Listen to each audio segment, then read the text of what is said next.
Que signifie donc la croix de Christ?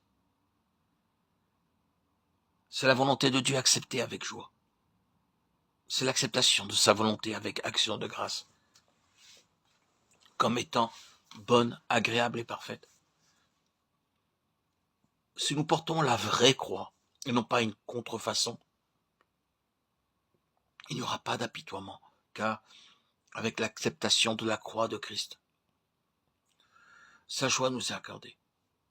Il n'y aura pas de rancœur, car dans sa croix se trouve le pardon. Il n'y aura pas d'aspiration pour la sympathie naturelle de l'homme, parce que sur la croix se trouve aussi la satisfaction de sa divine volonté. Lorsque Christ était sur la croix, il a refusé le vin et le fiel pour la simple raison qu'il n'en avait pas besoin. La volonté du Père était sa satisfaction. Ceux qui le suivent en acceptant la croix doivent demeurer sur la même base. La volonté du Père sera leur profonde joie. Ils ne désireront aucun réconfort humain. Ils seront consolés, sans faire aucun effort.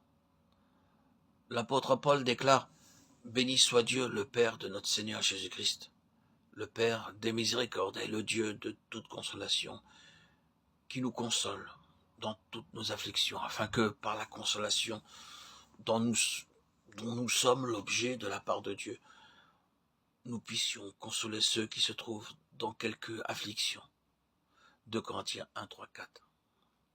Paul ne s'affligeait pas sur son sort et ne cherchait pas à éveiller de la pitié chez ses compagnons.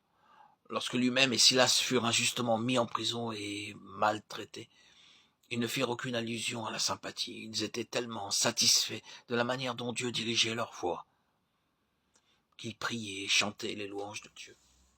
Et les prisonniers les écoutaient. Ce n'était pas une contrefaçon de la croix qu'ils portaient, mais la véritable croix. La preuve en était qu'ils n'avaient nul besoin de vin ni de fiel. L'expérience d'Étienne illustre cette même vérité. L'acceptation de la croix de Christ se manifeste par les abondantes grâces qui nous aident à endurer joyeusement les afflictions qui en découlent inévitablement. Lorsqu'Étienne fut lapidé jusqu'à la mort, il était si peu en souci de lui-même que ses dernières paroles furent un véritable plaidoyer pour ceux qui le maltraitaient. Seigneur, ne leur impute pas ce péché. Et après avoir dit cela, il s'endormit. Que le Seigneur nous aide à faire la distinction entre la croix de Christ et les autres croix, et qu'il nous garde du vif désir de boire du vin mêlé de fiel, afin que notre joyeuse louange monte toujours vers lui, et qu'elle réjouisse son cœur.